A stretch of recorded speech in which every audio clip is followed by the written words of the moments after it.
ಮಾವ ಮಾತಾಡ್ಬೇಡ ಅಂತ ಹೇಳಿಲ್ವಾ? ಯಾಕೆ ಬಂದೆ? ಏನು ಮಾತಾಡ್ಬೇಡ ಅಂತ್ಯಾ? ಅಲ್ಲ ಮಾವ, ಎಷ್ಟು ಕೊಬ್ಬಿದ್ರೆ ನೀನ್ ನನಗೆ ಆ ಮಾತು ಹೇಳ್ತೀಯಾ? ನೀನ್ ಏನ್ ಅನ್ಕೊಂಡ್ಬಿಟ್ಟಿದ್ಯಾ? ಹಾರು, ಒಂದ್ ಸ್ವಲ್ಪ ಹೊತ್ತು ನನ್ನ ಪಾಡಕ್ ಬಿಟ್ಬಿಡು ಪಾರು. ಏ ಬಿಟ್ಬಿಡೋದಕ್ಕಲ್ಲ ನಾನು ನಿನ್ ಜೊತೆ ಹೆಂಡತಿ ಆಗಿರೋದು. ಅದೇನೇ ಆದ್ರೂ ನಾನು ನಿನ್ನ ಬಿಡಲ್ಲ ಅಂದ್ರೆ ಬಿಡಲ್ಲ ಅಷ್ಟೇ. ಏನಂದೆ ನೀನು? ನಿನ್ ತಂಗಿ ಸುದ್ದಿಗೆ ಬರ್ಬೇಡ ಅಂತ ಅಲ್ಲ? ಬರ್ತೀನಿ, ನಾನು ಬಂದೇ ಬರ್ತೀನಿ. ನೀನ್ ತಂಗಿರೋ ಅಂತ ಅಲ್ಲ, ನನ್ನ ನಾದಿರೋ ಅಂತ ನಾನು ಅವ್ರ ಜೊತೆಗೆ ನಿಲ್ತೀನಿ. ಏನಿವಾಗ ಏನೋ ಹೊಡೆದ್ಬಿಡ್ತೀಯ ನನಗೆ? ಹೊಡಿ ನೋಡೋಣ, ಹೊಡಿ. ನಾನಿನ್ ಹೊಡಿತೀನಿ ಅಂತ ಹೇಳದ್ನ? ಹೆಣ್ಮಕ್ಳ ಮ್ಯಾಕೆ ಯಾವ ತನ ಕೈ ಮಾಡೋಣ ಇಸಿವ? ನಿಂಗ್ ಗೊತ್ತಿಲ್ವಾ? ಹಾಗಿದ್ರೆ ಹುಡ್ಗ ಆಗಿದ್ರೆ ಹೊಡೆದ್ಬಿಡ್ತಿದ್ಯಾ? ಹೊಡಿ, ನಿನ್ಗೆ ಹೇಳ್ತಿರೋದು ಹೊಡಿ. ಯಾಕೆ ಹಿಂಗ ಅಡಿಯ ಪಾರು? ನೋಡು ಮಾವ, ನೀನ್ ಮಾತಾಡಿದ್ ತಪ್ಪು ಮಾವ. ನಿನಗೂ ಪಿಂಕಿಸಿ ನನ್ನ ವಿಷಯ ಗೊತ್ತಿತ್ತು ತಾನೆ? ನನ್ನಿಂದ ಯಾಕೆ ಮುಚ್ಚಿಟ್ಟಿದ್ದೆ? ನೀನ್ ಮುಚ್ಚಿಟ್ಟಿದ್ ತಪ್ಪಲ್ಲ ಅಂದ್ಮೇಲೆ ನಾನ್ ಮುಚ್ಚಿಟ್ಟಿದ್ದು ತಪ್ಪಲ್ಲ. ನಾನೇನ್ ಮುಚ್ಚಿಟ್ಟಿಲ್ಲ. ಓಹ್, ಮುಚ್ಚಿಟ್ಟಿಲ್ದಲ್ಲ ಏನು? ಪಿಂಕಿಗೆ ಹೋಗಿ ಆವಾಜ್ ಆಗಿ ಬಂದಿರ್ಲಿಲ್ವಾ? ಅವಾಗ ನಿನ್ಗೆ ಅವರಿಬ್ರು ವಿಷಯ ಗೊತ್ತಿರ್ಲಿಲ್ಲ, ಡೌಟ್ ಇತ್ತು, ಅದಕ್ಕೆ ನಿನ್ನ ಹತ್ರ ಹೇಳಿರ್ಲಿಲ್ಲ. ನನಗೂ ಸೇಮ್ ಅದೇ ರೀಸನ್ನು. ನೋಡು, ಇನ್ಮೇಲೆ ನೀನು ನನ್ನನ್ನು ಅರ್ಥ ಮಾಡ್ಕೊಳ್ದಲ್ಲ ಹಿಂಗೆಲ್ಲ ಕೋಪ ಮಾಡ್ಕೊಂಡು ತಂಗಿರ್ ಸುದ್ದಿಗೆ ಬರಬೇಡ ಅಂತ ಹಿಂಗ್ ರೂಮಿಗೆ ಬಂದು ಸೇರ್ಕೊಳ್ಳೋದು, ಇದನ್ನೆಲ್ಲ ಮಾಡಿದ್ರೆ ನಾನು ಚಂಡಿ ಚಾಮುಂಡಿ ಆಗ್ಬಿಡ್ಬೇಕಾಗತ್ತಷ್ಟೇ. ವಾ, ಇವಾಗ ಏನಾಗಿದ್ಯಾ ಬಸಿ? ನೋಡ್ಕೊ ನಿನ್ನ.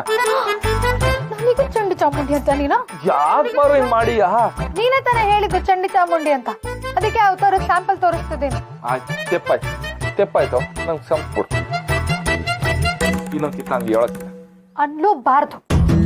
ಏನೋ ಹೋಗ್ಲಿ ಪಾಪ, ಗಣ್ಣ ಅಂದ್ಬಿಟ್ರೆ ಬಾಲ ಬಿಚ್ತ್ಯಾ? ಮಾವ, ನಮಗೆ ಮಕ್ಳು ಬೇಡ ಅಂತ ಅನ್ಕೊಂಡಿದ್ದೇನಕ್ಕೆ ಹೇಳು? ಅವರೇ ನಮ್ಮ ಮಕ್ಳು ಅಂತ ತಾನೆ. ನಿನಗೆ ಅವ್ರ ಮಕ್ಳು ಅಂದ್ಮೇಲೆ ನನಗೂ ಅವ್ರ ಮಕ್ಳೇ ಅಲ್ವಾ?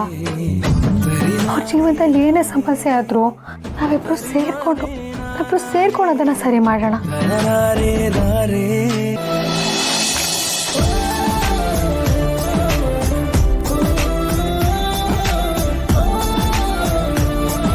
ಏನೋ ಕ್ವಾಬ್ದಾಗ ಹಂಗೆ ಹೇಳ್ಬಿಟ್ಟೆ, ಹಂಗೆ ಸಂಸ್ಬಿಡು. ಆಯ್ತು, ನೀನ್ ಕೋಪದಲ್ಲಿ ಬೈಯಿ, ಮಾತಾಡು, ಕೂಗಾಡು, ಹೊಡ್ದಾಡು, ಬಡ್ದಾಡು, ಏನ್ ಬೇಕಿದ್ರು ಮಾಡು.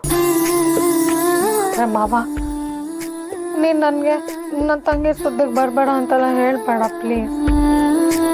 ಮಾವ, ಅಕ್ಕಪಕ್ಕದ ಮನೆಯಲ್ಲಿ ಒಬ್ಬ ಹೇಳ್ತಾನೆ ನೀನ್ ನನ್ನ ಹೆಂಡ್ತಿನೇ ಅಲ್ಲ ಅಂತ ಹೇಳ್ತಾನೆ, ಇನ್ನೊಬ್ಬ ಇದು ನನ್ನ ಮಗುನೇ ಅಲ್ಲ ಅಂತ ಹೇಳ್ತಾನೆ. ಈ ತರ ಕತೆಗಳನ್ನ ನಾವು ಮನೆಗಳಲ್ಲಿ ನೋಡಿಲ್ವಾ? ನಮ್ಮ ಮನೇನು ಹಂಗಾಗ್ಬಾರ್ದು ಮಾವ. ಆಗುತ್ತಿಲ್ಲ. ಕೋಪದ ಕೈಗೆ ಬುದ್ಧಿ ಕೊಡ್ಬಾರ್ದು. ನಮ್ಮ ಸಂಸಾರ ಚೆನ್ನಾಗಿರ್ಬೇಕು. ಸಂಸಾರದಲ್ಲಿ ಜಗಳ ಅನ್ನೋದೆಲ್ಲ ಕಾಮನ್. ಜಗಳ ಆದ್ಮೇಲೆ ನಾವು ಅದನ್ನ ಕೂತ್ಕೊಂಡು ಅದ್ರ ಬಗ್ಗೆ ಮಾತಾಡಿ ಅದನ್ನ ಬಗೆಹರಿಸ್ಕೋಬೇಕು.